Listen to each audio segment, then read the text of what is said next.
Ewan, it's been a tough day out there, a classic event. It's been a tough day for you. It's not the day you wanted. Tell us about it.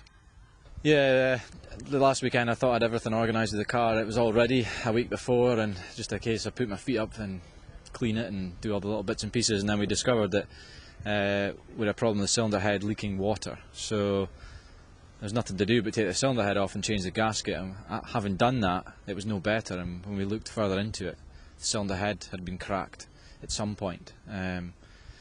So we were a bit of a flap. So Radweld came to the rescue, and we got to the end of the event due to that. But also last night before or after scrutineering, the car refused to start, and we were working at it till 10 o'clock last night. Eventually we managed to get our hands on another crank sensor, and lo and behold, once it was changed, the car's run perfect all day. So. Once again, you've had a heck of a build up to this event. You've had plenty of dramas the night before the event. It's not the way for you to start an event. Tell us a little bit about what happened and how you've dealt with it, and also has it affected your day to day? It's a bit stressful always the day before when you have problems like this, but no, you just have to knuckle down and focus, and you know, when you're in the car at the start line, you just have to get in that zone and concentrate really. Yeah, just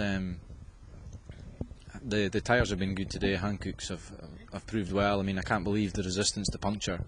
Some of the shapes we were in today in the previous rallies, and the other tyres I've used have sometimes punctured, but I just can't seem to get a puncture out of these ones, which is great. And the grip's there as well. So running 15-inch this year, I noticed a difference there.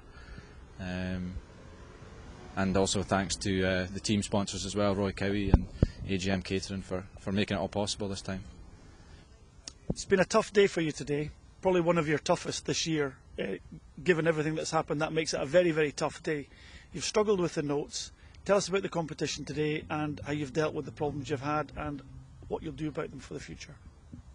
Well, it's just like any rally. You look at the positives and the negatives, and you take them all away and work at them and look where we can make improvements. I made a few missed calls and notes today, which didn't help us at all. Try not to get too flustered at the time and get your bearings and keep the thing going, and look back and see where the mistake was made, and if it means a bit more research or work, then that's what we do. But the main thing is just to keep things going and try and analyse it after. If it preparation was good, but if it needs to be better, then that's what we do. Fantastic. Thank you. Okay, thank you. Oh, the opposition. He likes to know about the opposition. How much of a fight did you have today? We didn't really concentrate on anybody else today. We just looked after number one, which was us. Never paid much attention. There was a few cars off in the first stage. We heard later on. It was very loose, and Johnny and the other 1.9. I don't know exactly what happened, but I was told they'd went off, and some of the other classes. Mark McCulloch in front of us, who had a big off as well, and I hope everybody's okay. I haven't heard any more, and I think the car's still drivable, so good luck to everybody.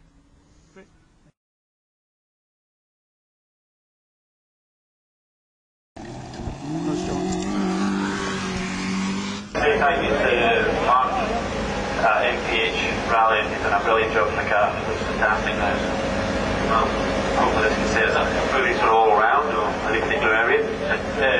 Definitely looks a bit more professional now. And it goes with the territory, doesn't it? Really be more professional. Let's go work on that. So read, etc., etc.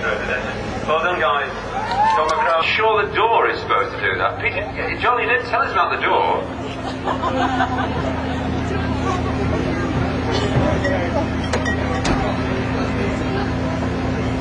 What John didn't say is the top hinges come off the car. So, okay, then was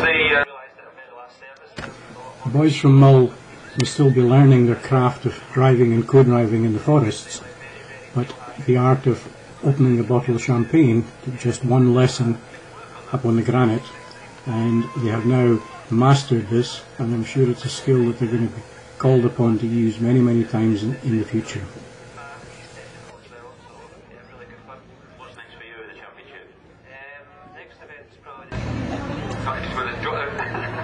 The door has dropped slightly on the hinges.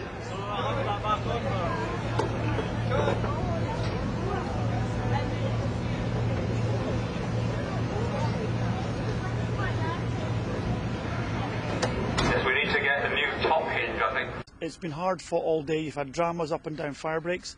Tell us about it. How tough's it been? Well, John told me that Digby had said that he reckoned that it would be won in the last 2 stages, and it was proved right. Started off the day knowing we're up against a big challenge from Colin Smith and also Gary Pearson. Graham Schoenville's a quick boy as well. And Matt Smith, the English champion, he's proved himself today to be extremely quick. So unfortunately Gary went out in stage 2. Graham's out in stage 1, I think. So it was between Colin and ourselves really for the Ecosse, and a tight battle until the last 2 stages. We managed to pick up and get on the game, and John brought it through. Really good job. Well done, Gary. Fantastic.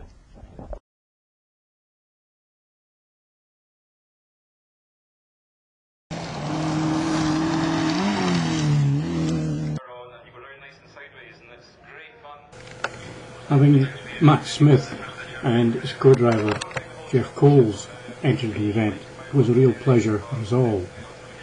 It gave our guys a chance to really compete against a top-class driver from the south, and Matt really showed us how to do it.